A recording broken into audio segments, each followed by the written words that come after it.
আল্লাহ পাকের হুকুমে উনি কি করলেন, চলে গেলেন ভোলা শহরে যাওয়ার পর একজন কসাইকে উনি দেখতে পেলেন।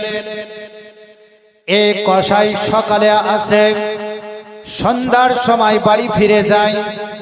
সারাদিন ইনি গোশত বিক্রি করে, এনার সুনাম রয়েছে, মানুষ তাকে ভালোবাসে, উনিও মানুষদেরকে খুব ভালোবাসে, মহব্বত করে। যদি ভালোই না বাসবে তার খরিদ্দার হবে গো? খরিদ্দার হবে না। উনি খরিদ্দারের সঙ্গে সৎ ব্যবহার করে, আখলাক আচরণ তার খুব ভালো। ইনি দেখতে পেলেন এক কসাই গোশত বিক্রি করছে। মাগরিবের নামাজের সময় নাগালাগি আল্লাহর পয়গম্বর মুসা আলাইহিস সালাম এক এক করে সমস্ত জিনিসগুলো উনি দর্শন করলেন, দেখলেন। দেখার পরে ও কসাই কি করলেন, গোশত বিক্রি করার পর কিছু গোশত উনি সঙ্গে করে নিয়ে এক থলের ভিতরে ঢুকিয়ে নিয়ে, ব্যাগের ভিতরে ঢুকিয়ে নিয়ে উনি বাড়ির দিকে চলতে লাগলেন। মুসা আলাইহিস সালাম ওই কসাই ব্যক্তিকে ডাকার পর বলল, এক মুসলমান আর এক মুসলমানকে কি তুমি মেহমান করতে পারো না? বলে, অবশ্যই পারবো না। কেন? বলে, চলুন আমার সঙ্গে আল্লাহর পয়গম্বর মুসা আলাইহিস সালামকে সঙ্গী করে নিয়ে এই কসাই কি করলেন, চলতে লাগলেন। আল্লাহর পয়গম্বর মুসা আলাইহিস সালাম তার সঙ্গী হয়ে মেহমান হয়ে বাড়ির দিকে রওনা হলেন। এই কসাই বাড়িতে যাওয়ার পরে ওই গোশতটা কি করলেন, রান্না করলেন এবং একটা পুটলির মধ্যে একজন বৃদ্ধা রমণী ওই পুটলির ভিতরে রয়েছে। উনি কি করলেন, পেশাব পায়খানা গুলো পরিষ্কার পরিচ্ছন্নতা করলেন। এবার করার পরে নতুন একটা পরিষ্কার পরিচ্ছন্নতা কাপড় ওই বৃদ্ধা রমণীর শরীরে কি করলেন, পরিয়ে দিলেন। পরহানোর পর আল্লাহর নবী মুসা আলাইহিস সালাম এক এক করে সমস্ত জিনিসগুলো উনি দেখতে লাগলেন। পরিষ্কার পরিচ্ছন্নতা হওয়ার পরে এই ব্যক্তি কি করলেন, কিছু সংখ্যা গোশত নিয়ে আসার পরে একটা বাটিতে অল্প মাত্রা গোশত এবং কিছু শোরবা নিয়ে আসার পরে ও তার মা জননীকে চামচ দ্বারা বাবা কি করলেন, খাওয়াতে লাগলেন। যখন খাওয়ানো ক্লিয়ার হলো, আল্লাহর পয়গম্বর মুসা আলাইহিস সালাম চিন্তা করছে, আমি যে তার বাড়িতে মেহমান এসেছি, আমি একজন মেহমান, কিন্তু আমার দিকে কোনো খেয়াল নাই, খেয়ালই নাই যে মেহমান এসেছে, অথচ এই মেহমানের দিকে তাকিয়েও দেখে না। এই কেমন বাড়িতে আসলাম? আর আল্লাহ পাক বলছে যে এই কসাই তোমার বন্ধু, এই কসাই তোমার ফ্রেন্ড, এই কসাই তোমার রফিক মজ্জাজ। আল্লাহর পয়গম্বর মুসা আলাইহিস সালাম এক এক করে সমস্ত জিনিস উনি যখন দর্শন করলো, দেখলো। যখন মায়ের খাওয়া দাওয়া ক্লিয়ার হয়ে গেল, কমপ্লিট হয়ে গেল, আবার ওই পুটলির মধ্যে বেঁধে এক কাটার উপরে ঝুলিয়ে দিয়ে এ কসাই তারপর মুসা আলাইহিস সালামের এবার খিদমত করতে লাগলেন। কিন্তু ওই অবস্থায় বৃদ্ধা রমণী ঠোঁট দুটো যেন লড়তেছে, ঠোঁট লড়িয়ে লড়িয়ে কি যেন বলতেছে। আর মুসা আলাইহিস সালাম ঠোঁট নড়া দেখি কসাই ব্যক্তিকে জিজ্ঞাসা করল, ওগো বলো বলো, যে বৃদ্ধা রমণীকে একটু বলেন। আল্লাহর পয়গম্বর মুসা আলাইহিস সালাম যখন জিজ্ঞাসা করলেন, করার সঙ্গে সঙ্গে এক কসাই ব্যক্তি বলল, ইনি হলে আমার মা, যে আমাকে এক নয় দুই নয় 10 মাস 10 দিন পেটে রেখেছে। রাখার পর পৃথিবীর আলো আমাকে দেখিয়েছে। এও হলে আমার মা জননী।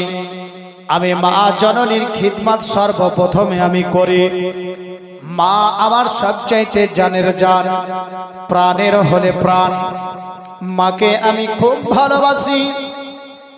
ওগো এমন ভালোবাসি, আমি এমন ভালোবাসি, পৃথিবীর সমস্ত দিক যদি একদিকে থাকে আর আমার মা যদি একদিকে থাকে, তবে আমার মাকে আমি বেশি মহব্বত করি, ভালোবাসি।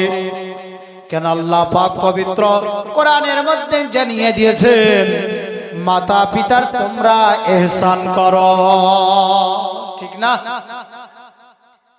মাতা পিতার ইহসান করো, ভালোবাসো, মহব্বত করো, তবে তো জান্নাত হবে। আর এ মার সেবা করারই কারণে আল্লাহ পাক মুসা আলাইহিস সালামের সঙ্গী এবং মুসা আলাইহিস সালামের দোস্ত বানিয়েছেন।